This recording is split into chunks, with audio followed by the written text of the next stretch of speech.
ब्रह्म ज्ञान का प्रकाश।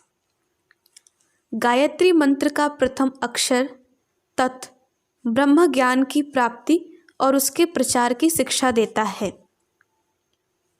अंधकार में अनेक प्रकार के भय, त्रास एवं विघ्न छिपे रहते हैं। दुष्ट तत्वों की घात अंधकार में ही लगती है। अविद्या को अंधकार कहा गया है।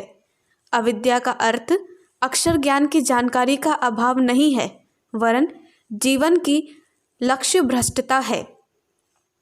इसी को नास्तिकता, अनीति, माया, भ्रांति, पशुता आदि नामों से पुकारते हैं। इस बौद्धिक अंधकार में आध्यात्मिक निशा में विचरण करने वाला जीव भ्रम पतित होकर ईश्वर द्वारा निर्धारित धर्म, नीति, लक्ष्य, आचरण और कर्तव्य से विमुख होकर ऐसी गतिविधि अपनाता है जो उसके लिए नाना प्रकार के दुख उत्पन्न करती है। उपर्युक्त श्लोक में ज्ञानी ब्राह्मण को यह आदेश दिया गया है कि वह तपश्चर्या द्वारा संसार के समस्त दुखों के मूल कारण अंधकार को दूर करे। यहाँ ब्राह्मण शब्द किसी वर्ग विशेष के लिए प्रयुक्त नहीं हुआ है। आत्मा का सर्व प्रधान गुण ब्रह्मनिष्ठा और आध्यात्मिकता है। यह गुण जिसमें जितना न्यूनाधिक है वह उतने ही न्यूनाधिक अंश में ब्राह्मण है। जिसकी आत्मा में जितना ब्राह्मणत्व है वह उतना ही तपस्वी, दूरदर्शी और तत्वज्ञानी होता है। इसी ब्राह्मणत्व को गायत्री ने सबसे पहली चुनौती दी है, ललकारा है कि अपने व दूसरों के कल्याण के लिए ब्रह्म ज्ञान का प्रकाश फैलाकर व्यापक अंधकार को हटाना तेरा परम कर्तव्य है। दीपक जब स्वयं जलता है तो उसका प्रकाश चारों ओर फैलता है और उससे दूर तक का अंधकार नष्ट होता है। तप, दूरदर्शिता और तत्व ज्ञान का दृष्टिकोण अपनाने से जो अंतर ज्योति उत्पन्न होती है, उसी से जनता के अंतःकरणों में सत्य का प्रकाश प्रज्वलित होता है। लोक कल्याण, स्वैर आत्मोद्धार का इससे अच्छा मार्ग और कोई नहीं हो सकता। ब्रह्म ज्ञान ही संसार का सबसे बड़ा दान है। ब्रह्म ज्ञान और आस्तिकता। ब्रह्म ज्ञान का पहला लक्षण सच्ची आस्तिकता है। परमात्मा सर्वत्र व्याप्त है। इस सत्य को जानते तो अनेक लोग हैं, पर उसे मानते नहीं, व्यवहार में नहीं लाते। जो परमात्मा को सर्वव्यापी घट घटवासी मानेगा, उसका जीवन उसी क्षण पूर्ण पवित्र, निष्प्राण और कषाय कल्मशों से रहित हो जाएगा। गीता में भगवान ने कहा है कि जो मेरी शरण में आता है, जो मुझे अनन्य भाव से भजता है, वह तुरंत ही पापों से छूट जाता है। निसंदेह बात ऐसी ही है। भगवान की शरण में जाने वाला, उस पर सच्चा विश्वास करने वाला, उस पर पूर्ण आस्था रखने वाला एक प्रकार से जीवन मुक्त ही हो जाता है। ईश्वर का विश्वास और सच्चा जीवन एक ही वस्तु के दो नाम है। जो भगवान का भक्त है, जिसने सब छोड़कर प्रभु के चरणों में आत्मसमर्पण कर दिया है, जो परमात्मा की उपासना करता है, उसे जगत पिता की सर्वव्यापकता पर आस्था जरूर होनी चाहिए।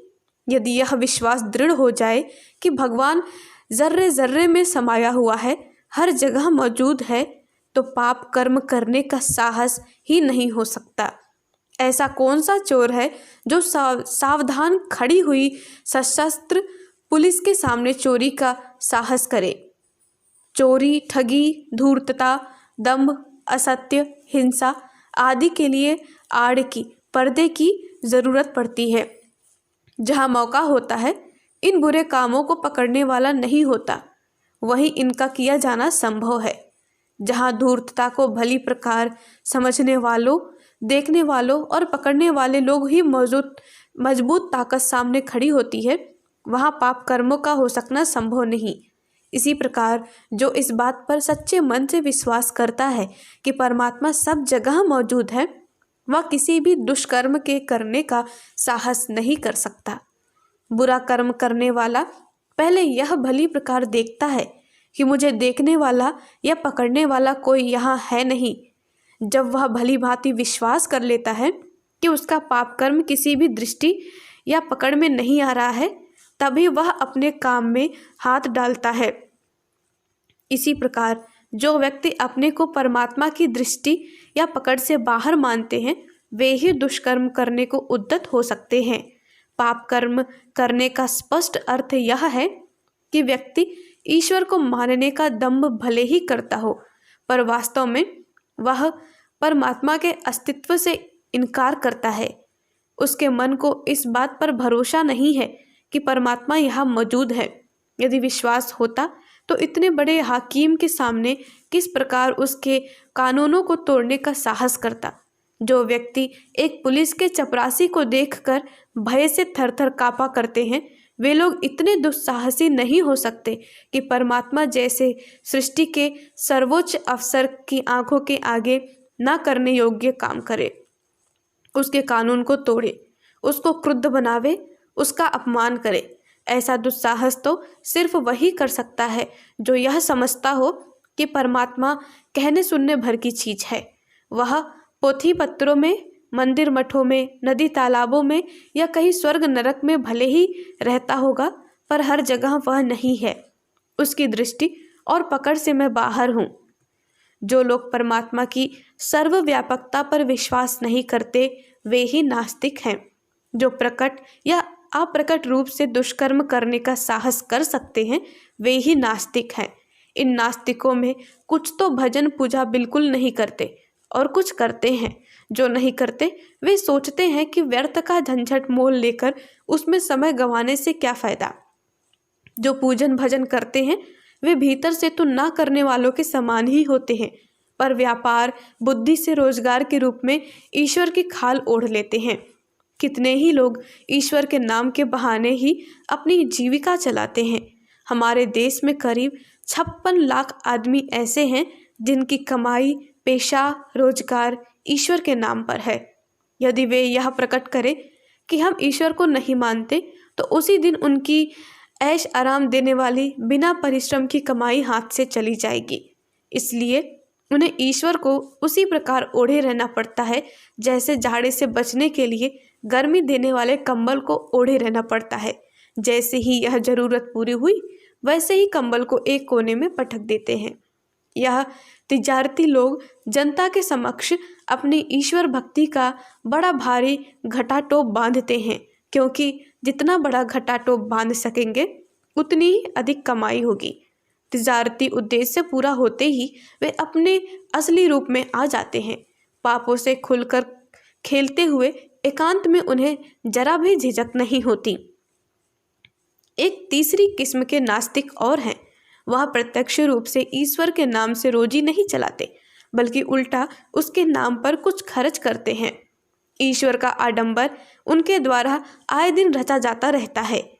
शरीर पर ईश्वर भक्ति के चिन्ह धारण किए रहते हैं। घर में ईश्वर के प्रतीक मौजूद रहते हैं। ईश्वर के निमित्त कहे जाने वाले कर्म कांडों का आयोजन होता रहता है। ईश्वर भक्त कहलाने वालों का स्वागत सत्कार, भेंट पूजा होती रहती है। यह सब इसलिए होता है कि लोग उनके संबंध में अच्छे ख्याल रखें, उनका आदर करें, उन्हें धर्मात्मा समझें, उनके जीवन भर के वो कर्मों की कल्लई ना खोलें और आज भी जो उनके दुष्कर्म चल रहे हैं वे छिप जाएं। चौथे प्रकार के नास्तिक वे हैं जो पाप छिपाने या धन कमाने के लिए नहीं, किंतु अपने को पुजवाने के लिए, यश और श्रद्धा प्राप्त करने के लिए ईश्वर भक्त बनते हैं। इसके लिए कुछ त्याग और कष्ट भी उठाते हैं, पर भीतर से उन्हें प्रभु की सर्वव्यापकता पर आस्था नहीं होती। कुछ लोग रिश्वत के रूप में ईश्वर भक्ति को साधते हैं। अमुक भोग ऐश्वर्य की लालसा उन्हें उसी मार्ग पर ले जाती है जिस प्रकार आजकल घूसखोर हाकिमों को एक मोटी रकम झुकाकर लोग मनमाना काम करवा लेते हैं और थैली खर्च करके थैला भरने में सफल हो जाते हैं। कुछ लोग तथाकथित रिद्धि सिद्धियां और न जाने किन किन अप्रत्यक्ष वैभवों के मंसूबे बांधकर उसे प्राप्त करने की फिक्र में ईश्वर के दरवाजे खटखटाते रहते हैं। इस प्रकार प्रत्यक्षतः ईश्वर भक्त दिखाई देने वालों में भी असंख्यों मनुष्य ऐसे हैं जिनकी भीतरी मनोभूमि परमात्मा से कोसों दूर है। उनका निजी जीवन, घरेलू आचरण, व्यक्तिगत व्यवहार ऐसा नहीं होता जिससे यह प्रतीत हो कि यह ईश्वर को हाजिर नाजिर समझकर अपने को बुराइयों से बचाते हैं। ऐसे लोगों को किस प्रकार आस्तिक कहा जाए? जो पापों में जितना भी अधिक लिप्त है, जिसका व्यक्तिगत जीवन जितना ही दूषित है, वह उतना ही बड़ा नास्तिक है। लोगों को धोखा देकर अपना स्वार्थ साधना, छल, प्रपंच, माया, दंभ, भय, अत्याचार, कपट और धूर्तता से दूसरों के अधिकारों को अपहरण कर स्वयं संपन्न बनना नास्तिकता का स्पष्ट प्रमाण है। जो पाप करने का दुस्साहस करता है वह आस्तिक नहीं हो सकता, भले ही वह आस्तिकता का कितना ही बड़ा प्रदर्शन क्यों न करता हो। हमारे YouTube चैनल को सब्सक्राइब करें और बेल आइकन को दबाकर ऑल पर क्लिक करें ताकि नोटिफिकेशंस आपको मिलती रहें।